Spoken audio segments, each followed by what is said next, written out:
Swayam Prabha. Digital India. Educated India.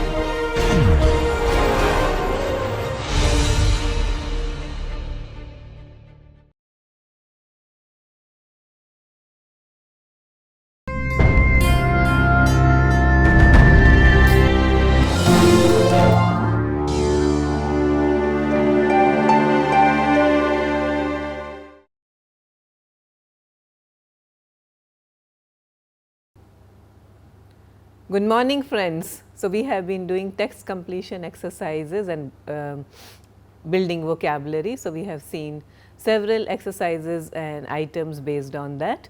You know that vocabulary is one of the quintessential parts of or while preparing for competition exams or competitive exams rather. You should also know that whether it is your listening or speaking or even writing, you need good vocabulary. Without vocabulary, you just won't be able to give voice to your ideas. Vocabulary in its all formats, in its all aspects should be paid lot of attention to. Soon I will be doing suffixes, prefixes and prefix, suffix. So, those are called affixes also with you. So, prefixes are those words, bits that are attached in front of a root word, suffixes after that. They also add a lot of meaning to the words. So, we will be doing that also, a couple of exercises based on affixes also. And soon I will be taking you to Greek words, not exactly Greek words, but words that are derived from Greek mythology, and they have come to become a part of our everyday lexicon. So, that is extremely important for all of us to know, especially those who are advanced learners and who want to appear for various competitive exams. Coming back to our text completion exercises, you should note that such questions require the readers to identify the most appropriate words that fits the blank. I cannot stress enough on this. For this, we must be familiar with the words that are presented to us, as the options to eliminate other choices need to be very clear about. Okay? So, use all the help that you can get to build your vocabulary. This lecture, this course in from NPTEL IIT is only a supplementary assistance to what you should be doing yourself. You should read books. There are websites and mobile applications also nowadays. So, you make the most of technology in a good way.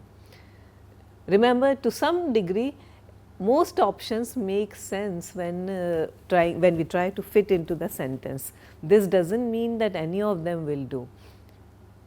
The most appropriate word or phrase to fill the blank will help the sentence make sense, but without adding value to it. Text completion questions not only measure the reader's vocabulary, but also their reading ability. Remember that. So, while trying to fit the word that you think is the answer, make sure that you read the complete sentence again and always verify your answers. Particularly true about those kinds of sentences where you have a set of two blanks, as in this one, as in the sentences that we are going to do soon. So, now I am going to show you just a slide which has only one blank. Please take a look at this. This is our first exercise of the day. Take a look at the slide. The Enlightenment ideas spread to enlightenment is, please note, it is in capital E. It is a movement. It is a kind of philosophy. Okay, so we are talking about the European ideals of enlightenment. That that's just a background. The Enlightenment ideas spread to North American colonies and found a people reduced to quasi-slavery by Britons, infelicitious, onerous, dubious, nebulous, odious taxation schemes. Which could be the best answer? You should know what are these options and what do they mean. The best answer here is onerous. Remember, infelicitious means marked by or producing unhappiness. It can also mean not appropriate in application or defective. Something is onerous if it cannot be easily lifted or borne. Borne as in, please look at the, it is not born, but borne. To bear something, and this is the past of this, so born. Okay, so we are not talking about born and borne. So, which cannot be carried. Dubious, of course, is fraught with suspicion, uncertainty, doubt. Nebulous means unclear, cloudy, lacking definite form, and something is odious if it is very evil. So, remember, in this particular sentence, onerous is the best choice. Choices may appear as if anything can be, or any word can be the best fit. This is not. Remember, adjective is about taxation. So, what kind of taxation? Evil taxation? Okay, you can use the word evil taxation, odious taxation, but onerous is the best one because it cannot be carried, it cannot be borne. So, onerous is the best one. You can't bear this kind of taxation. Okay, it can be, I agree, dubious or nebulous, odious, infelicitious, but people are reduced to quasi slavery. So, therefore, they get weary, and onerous means weary. Let us look at the second exercise of the day. She said that she had problems with her professors, that political and economic liberalism can coexist comfortably within the territorial boundaries of the sovereign state. Malapropism, presumption, anathema, filibuster, anachronism. Now, all these are quite literary kinds of words. Some of them are, especially malapropism. But do they? Professors, what? Best answer is presumption. See, these are all fancy, high sounding words. Malapropism means unintentional misuse of a word by confusion, okay? With something that sounds similar. Presumption is an assumption, presume. Yeah, there is a novel called Presumed Innocent by Scott Turow. So, it is assumed, someone is assumed or believed to. So, it sort of stands for beliefs. Anathema is a detested person, this is an anathema to me. Such kind of ideas are anathema to me. Filibuster is either a tactic for delaying or obstructing legislation by making long speeches, or the person who does it. So, that is filibuster, tactic for delaying or obstructing legislation by making long speeches, or the person who does it, that is a filibuster. Anachronism, I think we have done it in one of our earlier classes. It is something located at a time when it could not have existed or occurred. For example, a Shakespearean character wearing a watch, a wristwatch. Okay? Sometimes filmmakers do that. They set their story in contemporary times. So, they take their story back to those times, still Shakespearean times, but add something new to it, something anachronistic, just to break the fourth wall. In one of the films based on Shakespearean plays, I think it was Midsummer Night's Dream, a 90s movie where the characters were shown riding a bicycle, and all I think we all know that in Shakespeare's times we did not have the invention of the bicycle. So, that is anachronism, but it adds pleasure to the way we watch movies. Now, remember, in this sentence filibuster and anathema are out of the question, but less choices of a professor making a malapropism. So, political and economic liberalism has higher chances of existing as presumption than an anachronism. So, that is the answer, presumption. Let us move on to the next exercise, look at it. He ended his speech by declaring that empathy guides us in our efforts to Adulterate, exaggerate, alleviate, exonerate, exacerbate suffering and make the world a better place. Now, see, empathy and suffering, and it should remove suffering, empathy should. So, look at the answers and choices here: adulterate, exaggerate, alleviate, exonerate, exacerbate, and the best answer is of course alleviate. Adulterate means corrupt or make impure by adding foreign substances. To exaggerate means to enlarge something beyond bounds or the truth. Exaggerated lies, exaggerated truths, exaggerated ideas. Alleviation or alleviated can be defined as provide physical relief or just make easier. Alleviate. To exonerate somebody is to pronounce her not guilty of criminal charges, and to exacerbate is to make worse. The speaker is talking about making the world a better place by doing something about suffering. We cannot choose adulterate, exaggerate, exonerate, exacerbate, etc. Alleviate is the only option that fits. Let us move on to the next exercise.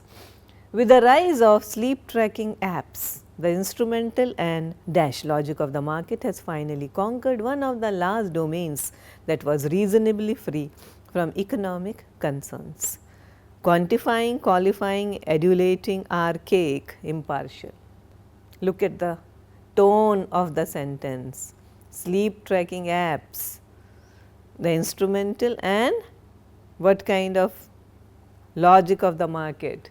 The best answer is quantifying. You are quantifying sleep by inventing apps about tracking your sleep. So, quantify means express as a number or measure or quantity, and qualify means meets requirement or prove capable. Now, if you are being flattered in an obsequious manner, you are being adulated, adulation. Many people have lot of adulation for the great actors, for cricket stars, okay, sports stars, politicians. So, they are adulated, worshipped. That is not what it means here. We are not adulating any app or any sleep. We are measuring it, so quantifying. Something is archaic when it is obsolete, old, outdated. Remember that we have done all these. To be impartial is to show lack of favoritism, unbiased, unprejudiced. We will also do synonyms very soon. Okay? So, keep adding all these words to your mental repertoire. We can easily remove adulate here. Okay? Now, passage has a lot of clues in it. One is the fact that it is talking about apps for tracking sleep. The apps quantifies rather than qualifies sleep.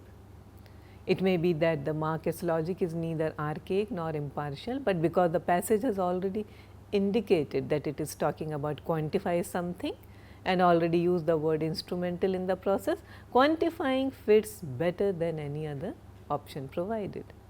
Let us move on to the next exercise, please. Woman, shouted a voice close behind her.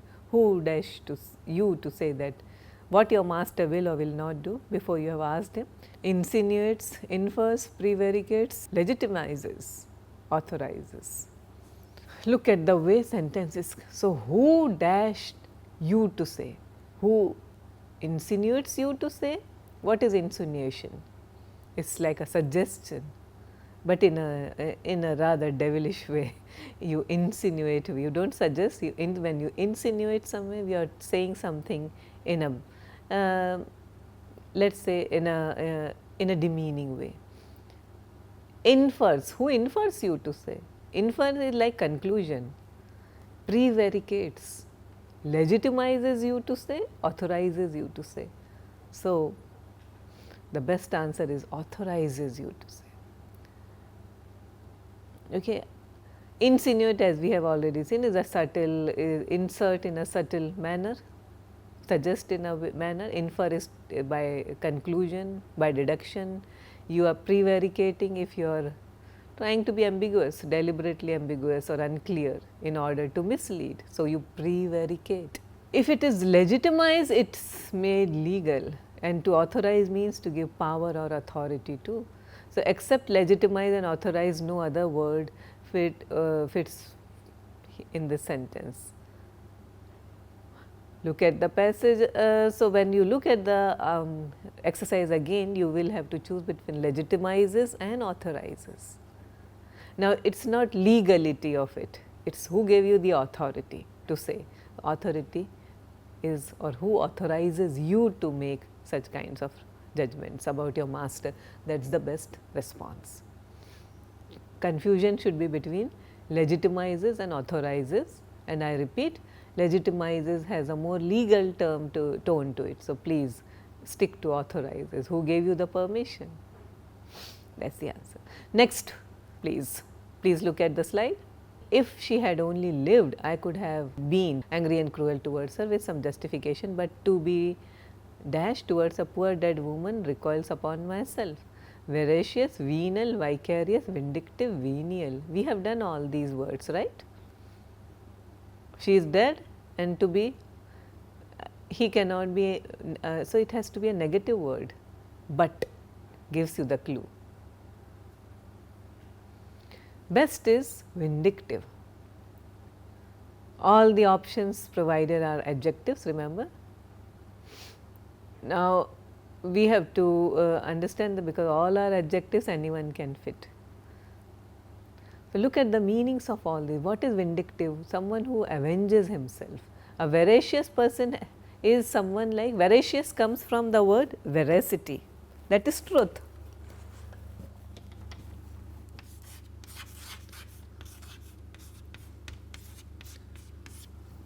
Veracity of it, we often say, no, check the veracity of it, truth of it, authenticity of it, genuineness of it.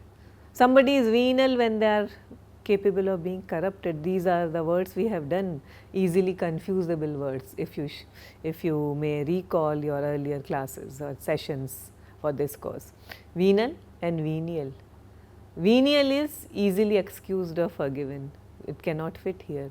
Vicarious means experiencing something for the at second hand. You know, you live a celebrity's life vicariously by watching them on television, in reality shows, their interviews, or reading about them, and we live their lives vicariously. Oh, if only I could be like this. So, we are so much interested in them, therefore, there is a huge market for programs and materials based on celebrities, all kinds of celebrities. They could be a pop icon, they could be a sports star, or even a businessman.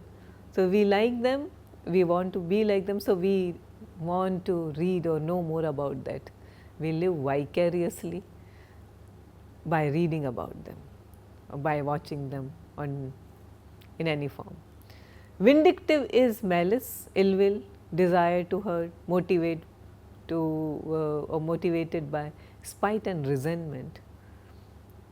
Okay? It can also mean disposed to seek revenge. So, vindictive. So, you should know that could have in the first part of the sentence, and but that comes later suggests that the word that we are looking for should encompass anger and cruelty with some justification. Only vindictive fits the bill. Venial obviously will not, that is forgiveness. Being habitually truthful towards a dead man or dead woman does not make a lot of sense. So, we can strike off veracious. We can strike out venal too, but vicarious, being vicarious towards a dead person does not make sense at all. Best answer vindictive, because anger, cruel, but all those things give you the, all those words give you the clue. Let us look at the next slide. The dash fanaticism inspired by an art or a science was evident in this man. It betrayed itself in the strange, persistent abstraction of his mind, expressed by his dress and bearing, which were in keeping with the peculiarities of this person. Volatile, overweening, or zealous. Now, the best choice here is zealous. Answer is C. It betrayed itself in the strange, persistent abstraction of his mind, expressed by his dress and bearing, which were in keeping with the anomalous, preposterous and prodigal. Now, we have already seen that the best choice for the first section is zealous. Overweening means either unrestrained, especially with regards to feelings, or presumptuously arrogant. Zealous means marked by an active interest and enthusiasm. So, fanaticism is the only word that fits. It causes persistent abstraction. The choice cannot be volatile. Active, it is cannot be volatile. Active interest suits fanaticism as adjective better than unrestrained or arrogant. Volatile is something that is explosive. Here zealous fanaticism is the best answer, and the set 2 best choice is anomalous. Anomalous means deviating from the general or common order or type. Something is preposterous if it is incongruous or if it invites ridicule. Prodigal means recklessly wasteful. A peculiarity has higher chances of being described as preposterous or anomalous than being recklessly wasteful. So, prodigal son, I have already told you, is a biblical story. A son who used to waste a lot of money, he was driven out and he comes back,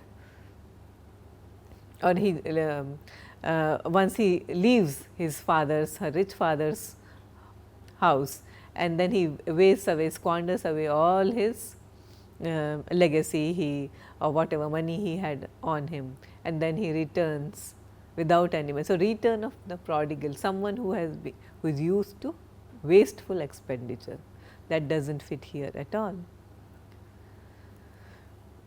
The passage says that the dress and bearing of the person were in keeping with the peculiarities of the person. So, it is not incongruous. Incongruous means something which does not match, and nowhere in the passage it indicates that he was subject to any ridicule. So, these points make anomalous a better choice than preposterous. Let us move on to the next slide. For the sugar industry and the martinets, purveyors, reprobates of sugar rich foods, this remarkably noxious, obtuse, resilient, century old consumption has been the gift that keeps on going. The best choice for section or for the first blank is purveyors. None of the options given sounds like strange people. Okay? Perhaps we should take a closer look at the different uses of these words. A martinet is a disciplinarian. You should know these words, disciplinarian. Someone who demands exact conformity to rules and forms. A purveyor is someone who supplies provisions, especially food. A reprobate is who he is a person without moral scruples, and we are talking about sugar industry and sugar rich food. So, purveyor is someone who supplies provisions, especially food. So, that is the sugar industry, and therefore, it fits. Second choice, second answer is resilient. Something is noxious, that is your first choice, if it is injurious to physical or mental health. Somebody is obtuse if he or she is lacking in insight or discernment. Resilient means tough, elastic, someone who can rebound easily. A gift that keeps on giving can be nothing but resilient. It cannot be noxious or obtuse because it is a gift. Next set. We had come upon a cat that was squatting on the sea wall to eat from a parcel someone had discarded there. The thin grey animal hunkered down and scowled, growling and whining at the same time, but it allowed Carla to stroke its back as it lowered its head to the food once more. It was a wizen and onerous, scabrous, fatuous specimen, with one ear chewed to the shape of a rosebud and bare patches on its sides and back where unhealed sores were exposed. I found it amazing that such a feral, emaciated, emancipated, emanated creature should permit itself to be petted by a stranger, and that Carla would want to do such a thing. Even more astounding placating, tormenting, it seemed to me then, was that the cat had such a keen appetite for vegetables and rice. Please give yourself a moment, go through it very carefully.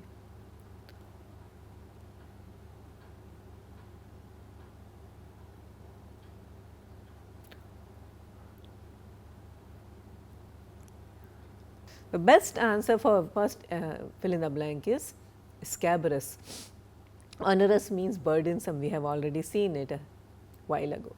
Scabrous means rough to the touch, covered with scales or scurf. Fatuous means devoid of intelligence. Now, cat cannot be fatuous.